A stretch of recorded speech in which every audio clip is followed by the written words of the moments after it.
بسم اللہ الرحمن الرحیم. السلام علیکم.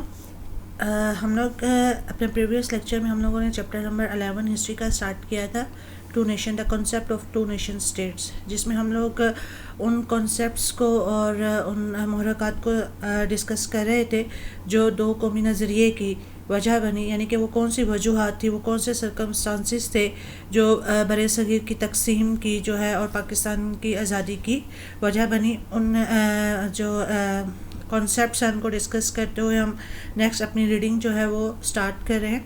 ان the second half of the 19th century when independence for India began to be discussed، کہتے ہیں کہ جب 19ویں صدی میں انڈیا کی آزادی، جو بھارت ہندوستان ہے اس کی آزادی کو جب ڈسکس کیا جانے لگا، اس کے بارے میں بات ہونے لگی.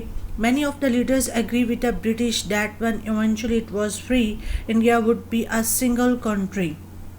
تو بہت سے جو لیڈرز تھے جس میں مسلمان بھی شامل تھے اور اس میں ہندو بھی شامل تھے، ان کا ماننا یہ تھا کہ جب برطانیہ بر صغیر کو چھوڑ کے جائے گا اور ایونچولی آخر کار جب یہ آزاد ہو جائے گا تو ایک سنگل اسٹیٹ کے طور پر، یعنی کہ بھارت کے اسٹیٹ کے طور پر جو ہے وہ سامنے وجود میں آئے گا. یو ول ریممبر دیٹ، آپ کو یہ بھی یاد ہوگا، دا Quaid Azam himself was strongly in favor a single nation until 1940. جب قائد اعظم محمد علی جناح لندن سے واپس آئے اور کانگریس میں انہوں نے شمولیت اختیار کی تو وہ بذات خود بھی ایک ہی جو واحد ملک ہے اس کے قیام پر جو ہے وہ زور دیتے تھے، یہاں تک کہ 1940 تک وہ اسی بات پر تو جو تھے قائم تھے کہ ہندوستان ایک ملک کے طور پر وجود میں آنا چاہیے. However, the concept of the Muslim identity had begun to formated as early as the 18th century with the views of thinkers like Shah Waliullah and Sayyid Ahmad Shahid.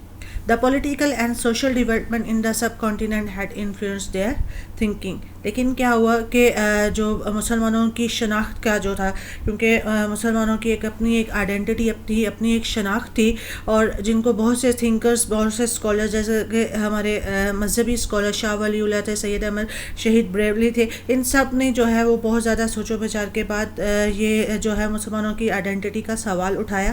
The political and social development in the subcontinent had influenced their thinking. جو scenario تھا وہاں کا political اور social development ہو رہی تھی، جس طرح مسلمانوں کو پس پشت ڈالا جا رہا تھا، مسلمانوں پر ظلم کیے جا رہے تھے، اور پولیٹیکل سنیریو میں بھی مسلمان کو کوئی خاص اہمیت نہیں دی جا رہی تھی، اور ان کے جو معاشی جو ترقی ہو رہی تھی اس میں بھی مسلمانوں کو کوئی خاص جو ہے وہ مقام حاصل نہیں تھا. تو یہ ساری جو چیزیں تھیں انہوں نے ان کی تھنکنگ کو، ایک مسلمانوں کے لیے ایک الگ ریاست کی سوچ کو اور زیادہ انفلوئنس کیا اور زیادہ پر اثر بنایا. اس سلسلے میں ہمارے پاس بہت سارے مسلمان جو لیڈرز ہیں ان کے نام آتے ہیں. ان میں سب سے پہلے جو نام ہمارے سامنے آتے ہیں وہ سر سید احمد خان کا ہے.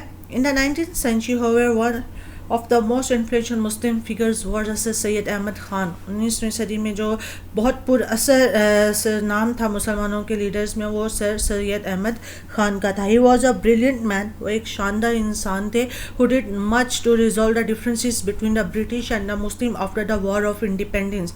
War of Independence، جنگ آزادی، جو کہ 1857 میں بر صغیر کے لوگوں اور برٹش کے درمیان میں ہوئی تھی، جہاں پہ بر صغیر کے لوگوں کو بری طرح جو ہے وہ شکست کا سامنا کرنا پڑا تھا، اور جنگ کے بعد سارا کے سارا الزام جو ہے وہ مسلمانوں پر ڈال دیا گیا تھا کہ یہ ساری وجوہات جو جنگ ہوئی ہے یہ سب کچھ جو ہے مسلمانوں نے کیا ہے. تو اس وجہ سے جو انگریزوں کا غصہ تھا وہ زیادہ مسلمانوں پر نکل رہا تھا، اور ان کے درمیان میں بہت سارے جو ہے ڈفرینسی اختلافات آ گئے تھے. تو سر سید احمد خان نے ان اختلافات کو دور کرنے کی کوشش کی. He convinced the Muslim eventually that education was vital for them and set up Anglo-Oriental College at علی گڑھ. انہوں نے مسلمان کو یہ باور کروانے کی، مسلمانوں کو یہ شعور دیا کہ جو تعلیم ہی ہے وہی ان کے لیے جو ہے وہ بہت وائٹل اہم ہے، اور اس سلسلے میں انہوں نے جو پہلا قدم اٹھایا وہ اینگلو اورینٹل کالج جو تھا جو انہوں نے علی گڑھ میں قائم کیا. Only through education، صرف تعلیم کے ہی ذریعے ہی believed، ان کا ماننا تھا could they recapture the great glory of their past، وہ اپنے ماضی کا جو عظمت تھی، اپنے ماضی کی جو شان و شوکت تھی وہ حاصل کر سکتے ہیں، ریکیپچر دوبارہ حاصل کر لینا صرف ایجوکیشن کے ذریعے. He discussed the situation with Hindu leaders and saw how determined they were to rule completely. انہوں نے اس معاملے میں ہندو لیڈر سے بھی بات کی اور اس بات کا اندازہ لگا لیا کہ ہندو صرف پورے مکمل طور پہ اپنی حکومت چاہتے ہیں. although اگرچہ sir Syed never actually suggested to separate nation, حالانکہ سر سید احمد خان نے ڈائریکٹلی صاف الفاظ میں کبھی بھی دو قومی نظریے کو پیش نہیں کیا تھا. He did tell the British very forcefully that even political reform and independence eventually came. لیکن انہوں نے برطانیہ کو یہ بات بڑی صاف طور پر جو ہے وہ بتا دی تھی کہ جب پولیٹیکل سیاسی اصلاحات کی جائیں گی، جب انڈیپینڈنس، جب آزادی جو ہوگی، the Muslim should receive separate consideration, تو مسلمانوں کو ایک الگ جو اہمیت ہے وہ حاصل ہونی چاہیے. His idea did however suggest to later politicians and thinkers the possibility of two separate states. یہی ان کے خیالات تھے، یہی ان کی سوچ تھی جو بعد میں آنے والے سیاسی جو پولیٹیشینز تھے، سیاست لیڈر تھے اور جو تھنکر تھے، ان کو انہوں نے دو قومی نظریے، دو الگ الگ قوموں کا تصور پیش کیا. ہم اپنی ریڈنگ نیکسٹ چیپٹرز میں بھی انشاءاللہ سٹارٹ رکھیں گے. آج کے لیے اتنا ہی.